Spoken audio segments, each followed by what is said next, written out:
Good morning, students. Today we are going to start your chemistry's first chapter, solution. तो अगर हम solution को define करना चाहें तो सॉल्यूशन को हम इस प्रकार से डिफ़ाइन कर सकते हैं कि a solution is a homogeneous mixture of two और मोर प्योर सब्सटेंस। जो सॉल्यूशन होता है वो दो या दो से अधिक प्योर सब्सटेंस का होमोजेनियस मिक्सचर होता है। Though the solution is homogeneous in nature, yet it retains the property of its constituents. अगर हम देखें तो यद्यपि होमोजेनियस जो मिक्सचर होता है वो दो कंपोनेंट या दो से अधिक कंपोनेंट का भी हो सकता है। एक होमोजेनियस मिक्सचर होता है, फिर भी वह अपने कंपोनेंट की जो प्रॉपर्टी है उसको कायम रखता है, रिटेन रखता है। अगर हम बात करें जैसे सॉल्ट और पानी का जो मिक्सचर है, सॉल्ट और पानी के मिक्सचर में जो सॉल्टी टेस्ट है वो उसका रिटेन रखता है। अर्थात हम कह सकते हैं कि जो सॉल्ट है, सॉल्ट की जो प्रॉपर्टी है वो पानी में डिज़ोल्व होने के बाद भी रहती है। If the solution has two components it's refer to binary solution. यदि कोई भी सॉल्यूशन है उसके दो कंपोनेंट हैं तो उस प्रत्येक कंपोनेंट को हम अगर कहें जिस प्रकार से सॉल्यूट और सॉल्वेंट को मिलाकर हमारा जो सॉल्यूशन बनता है तो उसके हम कह सकते हैं कि दो कंपोनेंट हैं। तो इस प्रकार के जो सॉल्यूशन होते हैं उनको हम बाइनरी सॉल्यूशन कहते हैं। Two component of solution are solute and solvent respectively.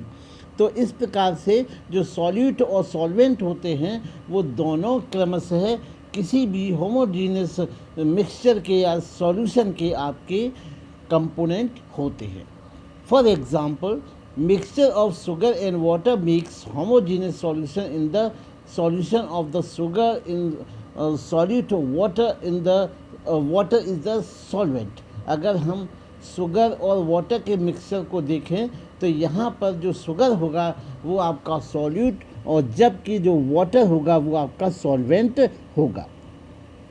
ठीक इसी प्रकार से अब हम कुछ देखेंगे कि किस प्रकार से उसकी जो कंसंट्रेशन होती है, कंसंट्रेशन को व्यक्त किया जाता है।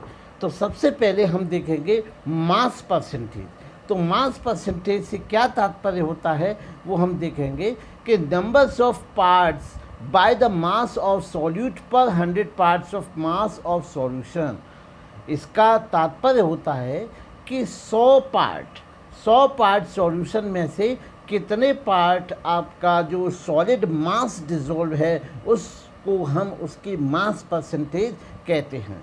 इसको उदाहरण के माध्यम से और अच्छी प्रकार से समझेंगे कि जिस प्रकार से 5% aqueous solution of sugar by mass means that 100 gram of solution contain 5 gram of sugar।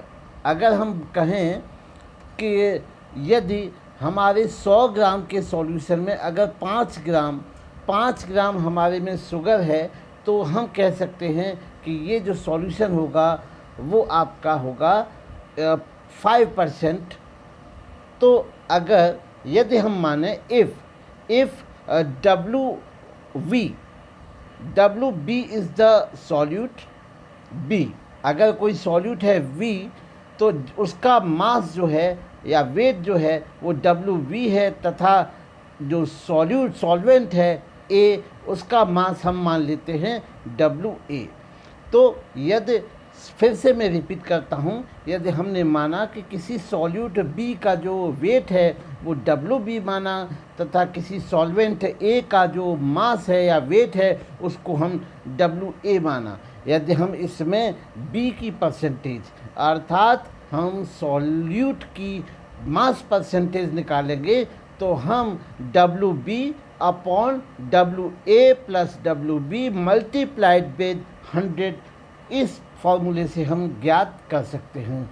अर्थात हम कह सकते हैं कि mass of the solute upon mass of the solution multiplied with 100। इस फॉर्मूले की सहायता से हम किसी भी सॉल्यूट किसी भी कंपोनेंट का मास परसेंटेज ज्ञात कर सकते हैं। ठीक उसी प्रकार से अब हम देखेंगे वॉल्यूम परसेंटेज। वॉल्यूम परसेंटेज की अगर हम बात करें तो numbers of the part by volume of solute पर 100 part of the volume of solution.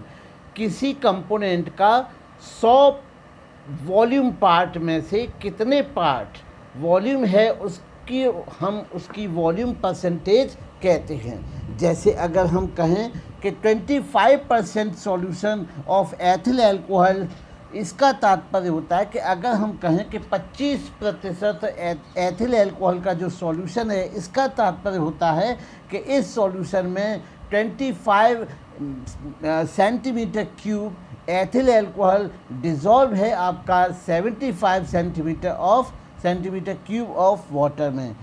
फिर से एक बात समझें कि अगर हम कहते हैं 20%, अगर सपोज़ कीजिए हम कहते हैं 10%, अगर 10% सॉल्यूशन ऑफ एथिल अल्कोहल, इसका तात्पर्य होता है कि 10 centimetre cube of ethyl alcohol is dissolve इन 75% या 90% ऑफ वाटर। तो जितना सॉल्यूट होता है उसके सापेक्ष में कितने वॉल्यूम में आपका सॉल्वेंट है, उससे हम आपका वॉल्यूम परसेंटेज निकाल सकते हैं।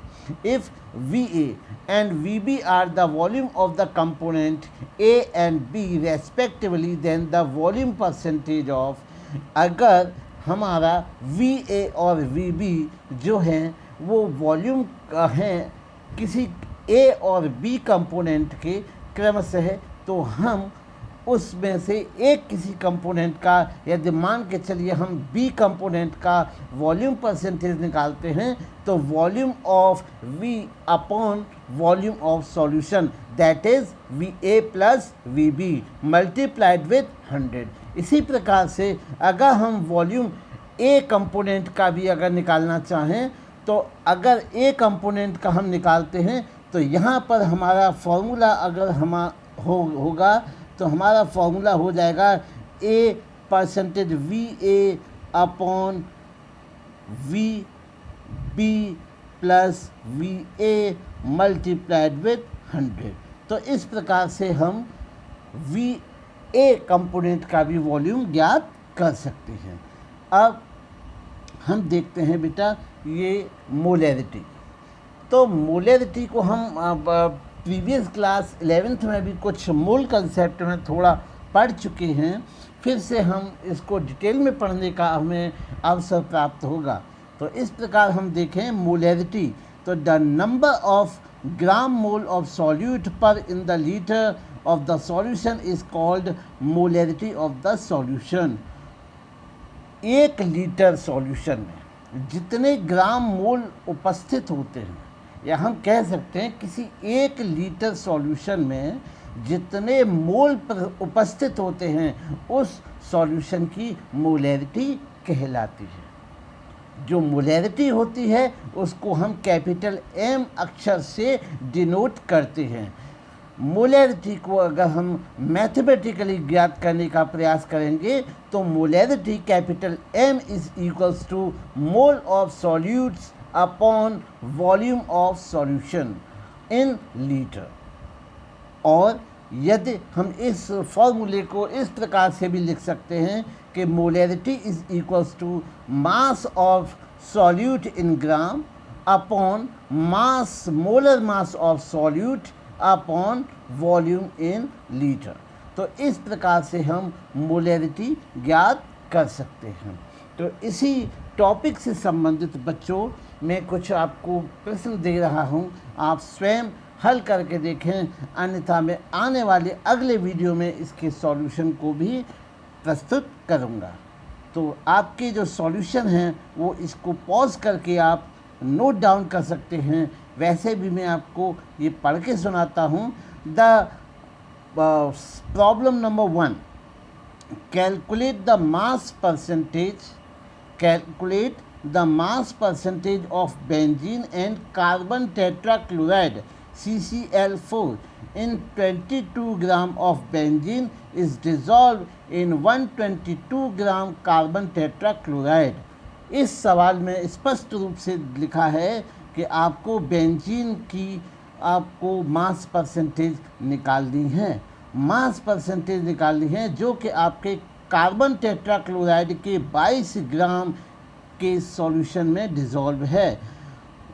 बेंजीन की 22 ग्राम ऑफ बेंजीन, यहाँ पर बेंजीन की मात्रा जो आपकी है 22 ग्राम है, जबकि आपकी CCl4 अर्थात कार्बन टेट्राक्लोराइड की जो मात्रा है वो आपका 122 ग्राम है। तो इस प्रकार से जो पूर्ववर्ती बताए गए फॉर्मूले ये फॉर्मूला है आपका मास परसेंटेज द्वारा, इसके द्वारा आप इसको ज्ञात कर सकते हैं। आप इस फॉर्मूले के द्वारा आप मास कंपोनेंट ऑफ बेंजीन ज्ञात कर सकते हैं। तो सब बच्चे अपने आप करने का प्रयास करेंगे। इसके अलावा हम एक और प्रॉब्लम देखते हैं। Calculate the molarity of each of following solution.